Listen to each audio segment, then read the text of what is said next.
नमस्कार, मैं हूं राकेश सचल और आप देख रहे हैं चक्षुदर्शी। चक्षुदर्शी के इस खास अंक में आपके लिए कुछ खास खबर इसलिए है क्योंकि आज की सबसे महत्वपूर्ण खबर मैं आपको बताना चाहता हूं। और वो खबर वैसे तो आपको पता होगी, लेकिन फिर भी उस पर बातचीत करना ज़रूरी है। और वो खबर है इस देश में उपराष्ट्रपति पद के लिए कल 9 सितंबर को होने वाला चुनाव। 9 सितंबर को उपराष्ट्रपति का जो पद के लिए जो चुनाव हो रहा है वो बड़ी अप्रत्याशित अयाचित परिस्थितियों में हो रहा है। देश में ऐसी कोई बाधा उत्पन्न नहीं थी कि नया उपराष्ट्रपति चुनना पड़े, लेकिन जो हमारे उपराष्ट्रपति थे माननीय जगदीप धनखड़ साहब, उन्होंने 21 अगस्त को संसद का मानसून सत्र शुरू होने वाले पहले दिन में कार्रवाई में हिस्सा लिया और शाम को जाके इस्तीफा दे दिया। अब वो इस्तीफा कैसे दिया, क्या दिया, वो एक अलग कहानी है। लेकिन उसके बाद नया उपराष्ट्रपति चुनने की कवायद शुरू करनी पड़ी सरकार को। सरकार चाहती तो ये उपराष्ट्रपति पद का चुनाव 5 महीने बाद भी करा सकती थी, क्योंकि 6 महीने की अवधि में ये चुनाव कराना होता है। तो 21 अगस्त को अगर ये पद खाली हुआ है, तत्काल इस्तीफा मंजूर कर लिया था राष्ट्रपति ने, तो सितंबर, अक्टूबर, नवंबर, दिसंबर, जनवरी, फरवरी, सरकार चाहती तो फरवरी के पहले सप्ताह में भी ये काम करा सकती थी। नहीं, लेकिन सरकार ने इतना लंबा समय देना उचित नहीं समझा और इस चुनाव को तत्काल घोषित करा दिया। और कल 9 सितंबर को ये चुनाव होगा। इस चुनाव को लेकर के वैसे कोई गहमा गहमी नहीं होती। चुनाव होते रहते हैं, राष्ट्रपति का, उपराष्ट्रपति का चुनाव होता है। विपक्ष भी अपना उम्मीदवार उतारता है एक सांकेतिक विरोध के लिए कि भाई हम निर्विरोध नहीं होने देंगे, आपको निरंकुश नहीं होने देंगे। लेकिन इस बार जो विपक्ष ने क्या किया कि सत्तारूढ़ दल के जो प्रत्याशी है, गवर्नर हैं CP राधाकृष्णन साहब, उनके खिलाफ एक रिटायर्ड जस्टिस सुदर्शन रेड्डी साहब को अपना प्रत्याशी बना दिया। तो इस समय स्थिति ये हो गई कि एक समय में भारतीय जनता पार्टी अपनी टिकड़म से देश में तमाम विपक्षी दलों के टुकड़े करने में कामयाब रही। पिछले 10-11 साल में उसने हर राज्य में किसी न किसी राजनीतिक दल को, जो उसके साथ था उसे भी और जो उसके साथ नहीं था उसे भी तोड़ने में कामयाबी हासिल की। तो उसे लग रहा था कि भाई ये चुनाव भी आसानी से जीत लिया जाएगा। लेकिन पिछले महीने में, पिछले 26 अप्रैल के बाद से जो पहलगाम में नृशंस हत्याकांड हुआ, उसके बाद से देश में जिस तेजी से परिस्थितियां बदली, उसने इस चुनाव को बहुत गंभीर कर दिया। वो हत्याकांड अपनी जगह हो गया, ऑपरेशन सिंदूर हो गया, उसका सीज फायर हो गया, सब हो गया। लेकिन अचानक एक SIR पैदा हो गया बिहार में, और उस SIR ने ऐसी गति पकड़ी कि बिखरे हुए पूरे विपक्ष को एक बार नए सिरे से एकत्र कर दिया। ध्रुवीकरण, तेजी से ध्रुवीकरण हुआ। छोटे बड़े सारे विपक्षी दल कांग्रेस के झंडे के नीचे आकर के मौजूदा सरकार के खिलाफ लड़ाई लड़ने लगे। और उन्होंने इस लड़ाई में अपनी ताकत का मुजाहिरा भी किया। बिहार में जब वोट अधिकार यात्रा निकाली तब, और बाद में जब कर्नाटक के महादेवपुरा में वोट चोरी को रंगे हाथ करते हुए पकड़ा, एक बम फोड़ा, उससे पूरी सरकार हिली हुई है। इस समय मामला अदालत में भी चल रहा है, वो अलग बात है।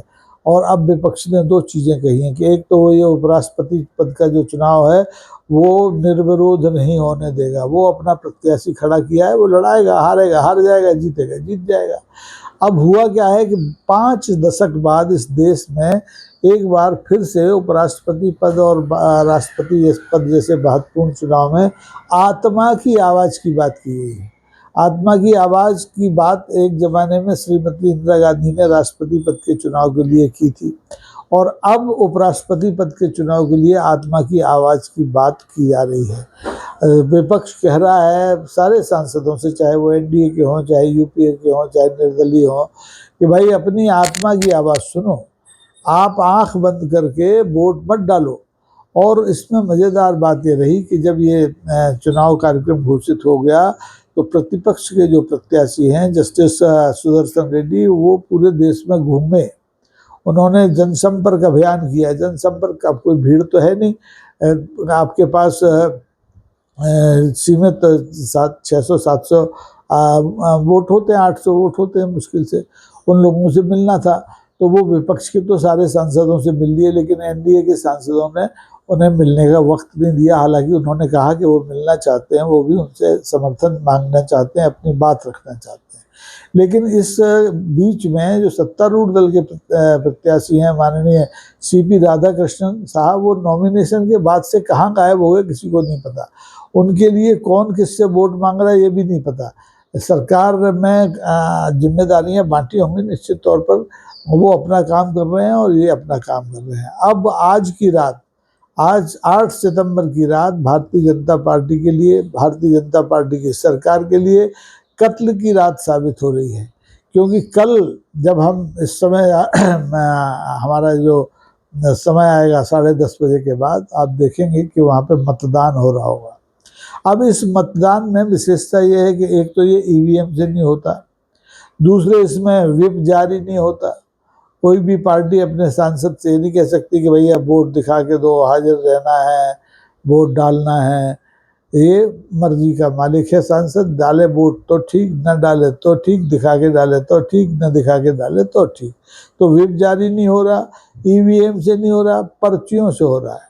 तो ऐसी स्थिति में इसमें जो हमारा केंचुआ है केंद्रीय चुनाव आयोग, वो सरकार की कोई मदद नहीं कर पा रहा है। उसकी बेचारगी देखते बनती है।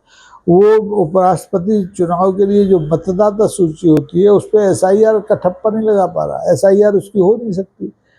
तो इसलिए केंद्रीय चुनाव आयोग की भूमिका सिर्फ इतनी है कि भैया वोट डलवा दो, वोट गिनवा दो और परिणाम घोषित कर दो। तो ऐसे में केंचुआ अलग हो गया। अब यहाँ दो ताकतें मिलती हैं। मशीन पावर आपकी चली गई, यहाँ मसल पावर चलती नहीं। आप किसी को जबरदस्ती बंधुआ बना करके बंदूक की नोक पर पे वोट नहीं डलवा सकते। अब एक ताकत बचती है, वो ताकत है ईडीवीडी वाली। तो वो ताकत का इस्तेमाल सरकार अब खुल के कर नहीं सकती, क्योंकि समय कम बचा है एक तो, और दूसरे ये है कि हमारा सुप्रीम कोर्ट भी आंखें खोल के बैठा है कि ईडी का बहुत दुरुपयोग हो गया। इस बारे में जो सुप्रीम कोर्ट में काम कर रहे हैं माननीय न्यायाधीश, वो भी खुल के बोल रहे हैं, और जो सेवानिवृत्त हो चुके हैं वो भी खुल के बोल रहे हैं कि भाई इस देश में अभी जैसे जस्टिस ओक का आपने इंटरव्यू बीबीसी पे देखा हो, तो उन्होंने तो खुल के कहा कि भाई इस देश में जो है अभिव्यक्ति की आज़ादी और पर्सनल लिबर्टी दोनों खतरे में है।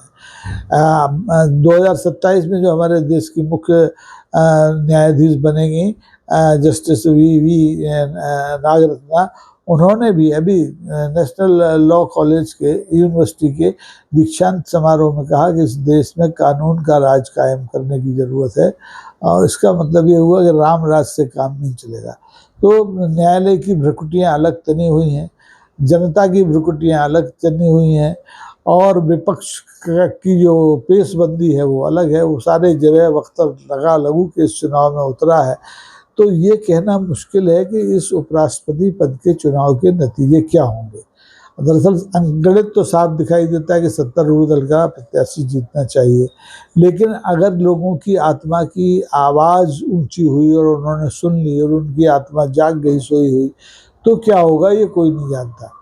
और विपक्ष की ये जानने में ज़्यादा दिलचस्पी इसलिए नहीं कि उसे पता है अपनी ताकत का, लेकिन सत्ता पक्ष के मन में डर है कि कहीं उसकी ईंटें खिसक के इधर उधर न हो जाएं।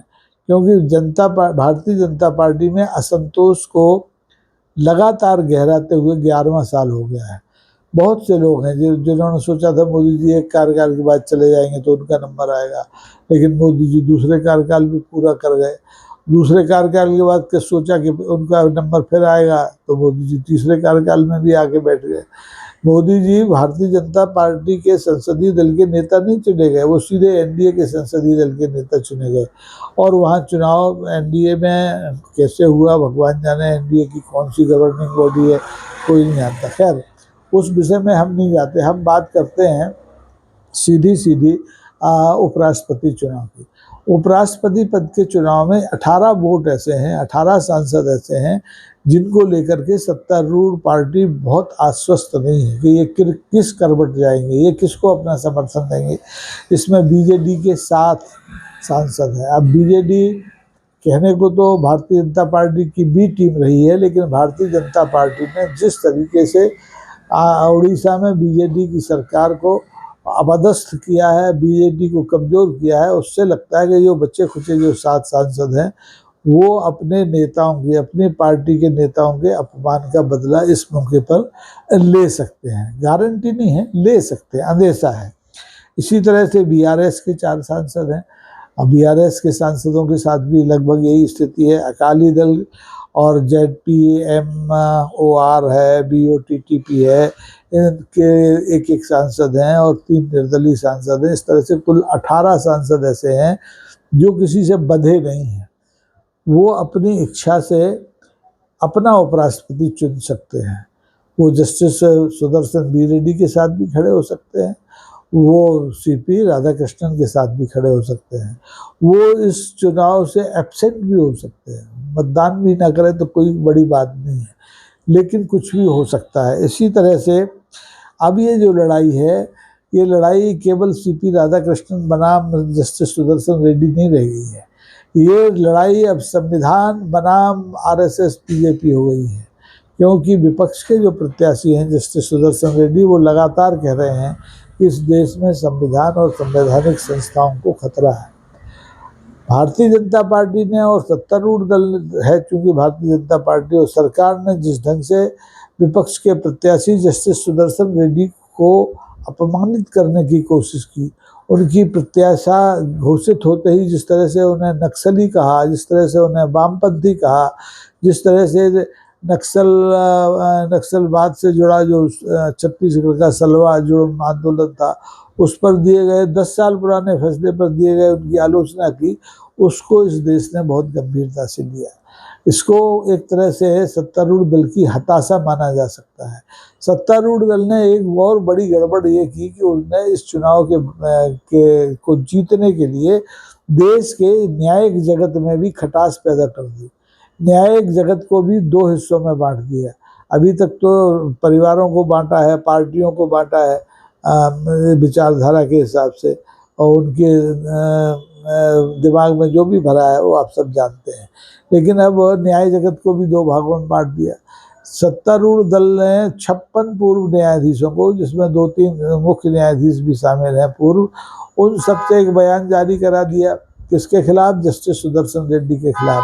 और ये कहलवा दिया कि जस्टिस सुदर्शन रेड्डी चूंकि एक राजनीतिक उम्मीदवार हैं, तो उन्हें न्याय पालिका का जो छाता है वो या ढाल है उसका इस्तेमाल नहीं करना चाहिए, इससे न्यायपालिका की प्रतिष्ठा कम होती है। तो अब हुआ क्या कि इधर 56 आए तो दूसरी तरफ से जो जस्टिस सुदर्शन रेड्डी के समर्थन में थे या जिन्हें भारतीय जनता पार्टी की रीति नीति पसंद नहीं थी, ऐसे 18 पूर्व न्यायाधीश मैदान में आ गए जस्टिस रेड्डी के पक्ष में। अब यहाँ तक तो बात ठीक है कि न्यायाधीश बनाम न्यायाधीश हो गया, 2 हिस्सों में आपने न्यायपालिका बांट दी। तीसरा फ्रंट एक और खुल गया। देश के 125 से ज़्यादा बुद्धिजीवियों ने, जिसमें सांसद, पूर्व सांसद, मंत्री, पूर्व मंत्री, IAS, IPS, समाज सेवी और दार्शनिक, वकील, सब ने मिलकर के जस्टिस सुदर्शन रेड्डी का समर्थन किया और सांसदों से अपील की कि वो जस्टिस सुदर्शन रेड्डी को विजयी बनाएं। तो इस तरह से आप देखिए कि ये चुनाव लगातार गंभीर होता चला गया। कांग्रेस भी गंभीर है। कांग्रेस, जैसे भारतीय जनता पार्टी ने अपने सांसदों के लिए 2 दिन का प्रशिक्षण शिविर लगाया है, तो कांग्रेस ने भी एक मॉक क्या कहना चाहिए वोटिंग करा के देखी लोगों को, जिससे कि कुछ गड़बड़ ना हो जाए। कांग्रेस ने तो और एहतियात बरती, अपने 15 समन्वयक भी तैयार किए जो अलग अलग पार्टी के निर्दलीय और दूसरे सांसदों से समन्वय कायम करें इस मतदान के लिए, कल होने वाले मतदान के लिए। तो तलवारें दोनों ओर से खिंची हैं, बराबरी से तैयारी है, लेकिन कत्ल की रात कांग्रेस के लिए नहीं है, विपक्ष के लिए नहीं है। कत्ल की रात केवल और केवल भारतीय जनता पार्टी के लिए है, क्योंकि भारतीय जनता पार्टी पहली बार ऐसी उलझन में फंसी है मोदी जी के नेतृत्व में कि जहां उसे लेने के देने पड़ रहे हैं। अब भारत की आत्मा के लिए कौन मतदान करता है, कौन मतदान नहीं करता है, कौन मतदान से एब्सकाउंट करता है, कौन ED CBI के दबाव में आता है, कौन इस दबाव से अपने आप को परे रखता है, ये सब आपको पता कल चल जाएगा। और इस बीच में मज़े की बात यह है कि उम्मीद की जा रही थी कि चुनाव पूर्व उपराष्ट्रपति जगदीप धनखड़ साहब जो सरकारी आवास से निकल करके एक अपने सजाती है राजनीतिक परिवार के फार्म हाउस में डेरा डाल चुके हैं, वो कुछ रहस्योद्घाटन करेंगे। लेकिन उनको जैसे सरकारी बंगले में नज़रबंद किया गया था, वैसे ही उस प्राइवेट फार्म हाउस में भी नज़रबंद कर दिया गया है। वहाँ पर उनके परिवार के रिश्तेदारों को भी जाने नहीं दिया जा रहा है। तो मीडिया वाले जाएंगे कहाँ से, वो बोलेंगे कैसे? यानी भारतीय जनता पार्टी जितनी कोशिश कर सकती है सेंधमारी को रोकने की, वो उसने की है। अब अल्लाह जाने क्या होगा आगे, कल हमें देखना पड़ेगा। कल जब शाम होगी 5 बजेंगे तो मुझे लगता है कि नया उपराष्ट्रपति हमारे हाथों में होगा। हम उसका स्वागत अभिनंदन कर रहे होंगे। अब वो कौन होगा ये हम नहीं जानते। वो CP राधाकृष्णन साहब भी हो सकते हैं, वो जस्टिस सुदर्शन रेड्डी साहब भी हो सकते हैं। तो हमें तो पूर्ण होए हमें कहानी वाली बात है, लेकिन हमारी ये सीधी सी धारणा है, जो जीता वही सिकंदर, चाहे वो राधाकृष्णन जीते हैं चाहे जस्टिस रेड्डी जीते हैं। देश के हित में क्या है ये हमारा मतदाता जानता है, हमारे सांसद जानते हैं। इसके बारे में हमें कुछ कहने की ज़रूरत नहीं है, क्योंकि हमें अपने सांसदों के विवेक पर कल भी भरोसा था, आज भी भरोसा था। और ये चुनाव ऐसा नहीं है कि जिसमें कोई कहे कि मुझे थपथपा दो, हाँ वालों की हाँ सुनाई दी, ना वालों की ना कब सुनाई दी और प्रस्ताव पारित हो गया। इसमें तो एक एक वोट पर ठप्पा लगेगा, एक एक वोट गिना जाएगा, आपत्तियां देखी जाएंगी, तब जाके नतीजा बनेगा। इसलिए मज़ा आएगा। तो इस पर नज़र रखिए और देखते रहिए चक्षुदर्शी। चक्षुदर्शी कल भी आपको इस मुद्दे पर अपनी दृष्टि से कुछ न कुछ जानकारी देने की कोशिश करेगा। कोशिश कीजिए कि ये जो आपका चैनल है इसको आप लाइक करें, इसको शेयर करें और इसे सब्सक्राइब करें। नमस्कार, जय हिंद, धन्यवाद।